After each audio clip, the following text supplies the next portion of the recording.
என்ன வயசு வித்தியாசம் ரெண்டு பேருக்குள்ள? 18 வருஷம் அவங்க என்னோட மூத்தவங்க. என்னடா சொல்ற? நிறைய கமெண்ட்ஸ் ரிசீவ் பண்ணியிருக்கோம். கல்யாணம் புதுசுலயே வந்து நாங்கள் 2 பேரும் போயிட்டு இருக்கிறப்போ யார் உங்க சிஸ்டரான்னு கேட்டிருக்காங்க. சார் எங்கள் அம்மா வந்து எந்த வேலை செய்கிறதுக்கு முன்னாடியும் இந்த சயனம் கேட்டுட்டு தான் செய்வாங்க. இப்போ நான் பள்ளியாக மாறேன், சத்தம் போட்டேன், அதை ஆரம்பிச்சு தான் நல்லா முடியும். உன்னையெல்லாம் சின்ன வயசுலயே கள்ளி பால் கொடுத்து கொண்டிருக்கணும்டா. இப்போ இந்த இடத்துல இருந்து நான் என்ன கேட்குறேன்னா, ஆண்டவா ஒண்ணு அவனை ஊமையாக்கு, இல்லைன்னா என்ன செவிடாக்கிடு. உங்களோட பிள்ளைக்கு நீங்கள் குறி சொல்கிறீங்க, எல்லா ஊருக்கே நீங்கள் குறி சொல்கிறீங்க, எல்லாம் நல்லது நடக்குது. பேச்ச பாரு பேச்ச, அப்படியே அப்பனை கொண்டிருக்கு. ஏன் உங்கள் வீட்டில் ஒரு கெட்டது நடக்குது, நீங்களே சரி பண்ண வேண்டியதானே? ஊர்ல 99 நல்ல சாமியார் இருக்கும்போது என்ன மாதிரி ஒரு டுபாகூர் சாமியார் இருப்பான். முன்கூட்டி நீங்க என்ன சொல்றீங்கன்னா 10 பேருக்கு சொல்றீங்க, உனக்கு இது நடக்கும் போ, இது நடக்கும் போ, இது நடக்கும் போன்ற. ஜாக்கிரதையா இருக்கியா, அரசியலோட மோசமானவன்லாம் இங்க இருக்கியா. நம்ம வீட்டுல ஒரு இது நடக்கும்போது ஏன் நீ முன்கூட்டியே சொல்ல மாட்டேங்கிறீங்க? அந்த சாமி எங்க போகுது? அப்ப கடவுளையே சோதிக்கிற அளவுக்கு இப்ப மக்கள் முன்னேறிட்டீங்க. இப்போ இந்த வயசு வித்தியாசம் இருக்குல்ல, இந்த வயசு வித்தியாசத்தை பேலன்ஸ் பண்றதுக்கு என்ன வேலாம் பண்றீங்க நீங்க? சொல்றேம்மா சொல்றேன். விட்டு கொடுக்கணும். இதான் வயசு ஆயிடுச்சுன்னு அர்த்தம். ஐயோ யாட்டியா காமெடி பண்ணிட்டாரு. ஐயோ யாட்டியா காமெடி பண்ணிட்டாரு. விட்டு கொடுப்பவர் கெட்டு போவதில்லை. ஐயா கெட்டு போவது கொடுப்பதே கிடையாது. தப்பா சொன்னா கெட்டு போயிரும். நான் எப்படி சார் இவ்வளவு கரெக்டா சொல்றீங்க? எப்படி இந்த வயசு வித்தியாசம் தெரியாம இருக்க என்னென்னலாம் பண்றீங்க? ஹேர் டை போட சொல்லுவா, எல்லாம் கரெக்டா, Dress எல்லாம் கரெக்டா. இப்போ ஹேர் டை போட்டுருக்கீங்க. ஓகே, இப்போ என்ன வயசு உங்களுக்கு?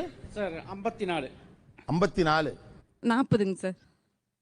நான் அப்படியே ஷாக் ஆயிட்டேன். வயசு வித்தியாசம் தெரியாம இருக்க என்னென்னலாம் பேலன்ஸ் பண்றதுக்கு என்னென்னலாம் பண்றீங்க? அத வேற ஞாபகப்படுத்திட்டீங்க. நெஞ்சமெல்லாம் பொண்ணு அறக்கு தம்பி. மேக்கப் கொஞ்சம் குறைச்சிட்டேன். ஆஹா. சுடிதார் போடுற நிப்பாட்டிட்டேன். வெளியே போனா ரொம்ப மேக்கப் பண்ணுவேன் நான். ஓ சரி. இப்ப அவங்க மனசு கஷ்டப்படக்கூடாது, ஆனா அவங்க சொல்ல மாட்டாங்க, நானே மாத்திக்கிட்டேன். உங்கள மாதிரி மனுஷன்லாம் இருக்கனாலதான் கொஞ்சமாச்சு மழை பெய்யுது. என்ன வயசு வித்தியாசம் ரெண்டு பேருக்குள்ள? 18 வருஷம் அவங்க என்னோட மூத்தவங்க. என்னடா சொல்ற? என்னால நம்ப முடியலையே. இந்த வயசு வித்தியாசம் பெருசா தெரியாம இருக்கணும் அல்லது பேலன்ஸ் பண்ணுறதுக்காக என்னெல்லாம் நீங்க பண்றீங்க? ஷார்ட்ஸ் டி-ஷர்ட் தான் முன்னா.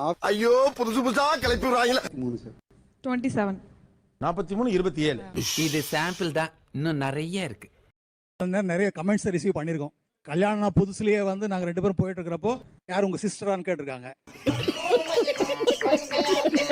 வந்து பையனை வந்து காலேஜ்ல சேர்த்திட்டு வந்துட்டு இருக்கிறோம். ஓ யார் உங்க அப்பாவா, பக்கத்துல உட்கார சொல்லுங்க அப்படின்னு சொல்லிட்டு அவங்க அப்பா சொல்லியிருக்காங்க. ஏண்டா டேய், எனக்குன்னே வருவீங்களாடா? என்ன வயசு? எனக்கு 62. எனக்கு 49 சார். அப்படியா? எஸ், இதுல என்னப்பா சந்தேகம்? ஆண் சந்தோஷமா இருக்கானா? ஆண் கஷ்டப்படுறானா?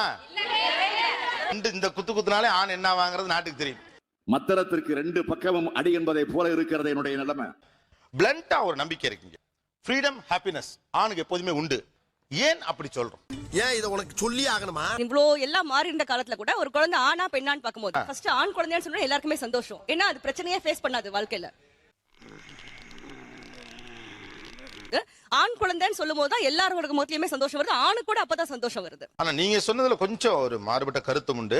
இன்னைக்கு வந்து பெண் பிள்ளைகள் பிறக்குதாங்கிறதுல கூடுதல் சந்தோஷப்படுறாங்க. ஓகே, இப்ப பெரியவன் வந்து he is almost 18 years old.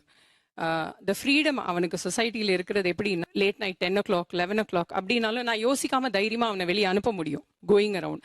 But இதுவே எனக்கு ஒரு பொம்பளை குழந்தையா ஐ மே நாட். நாங்க ஏண்டா நடுச்சாமத்துல சுடுகாட்டுக்கு போகணும்? சுதந்திரம்ங்கிறது 10 மணிக்கு வீட்டுக்கு வர்றதோட தான் இன்னும் கனெக்ட் பண்ணிட்டு இருக்கீங்க. பெண்ணோட கம்பேர் பண்ணா ஒரு பெண்ணால் 10 மணிக்கு போக முடியாது, ஆனால் போக முடியும். இந்த ஷோ அது இல்ல. நீ எந்த பெர்ஸ்பெக்டிவ்ல இருந்து ஆன் இன்னைக்கு ஹாப்பியா இருக்கான்னு நீங்க ஃபீல் பண்றீங்க? அவ்வளவுதான் சார். ஜென்ஸ் வந்து எப்படின்னா எந்த சிச்சுவேஷனோ அதுல அடாப்ட் ஆயிருவாங்க. ஹாப்பி மூடா இருந்தாலும் சரி, சேட் மூடா இருந்தாலும் சரி, சிச்சுவேஷனுக்கு தகுந்தாப்புல அடாப்ட் ஆயிருவாங்க. சோ அதனால அவங்க ஹாப்பியா இருக்காங்க.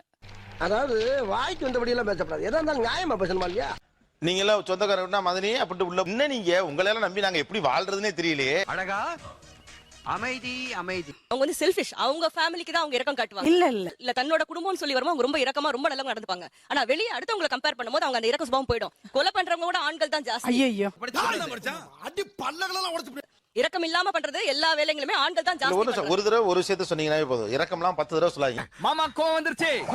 ஆணுக்கு அம்மா இருக்காங்க, மனைவி இருக்காங்க, அக்கா தங்கச்சி மக மருமக இவ்வளவையும் சூழ்ந்து ஒரு ஆணை சுத்தி இருக்கும்போது அவன் இரக்கம் இல்லாம எப்படி இருக்க முடியும்?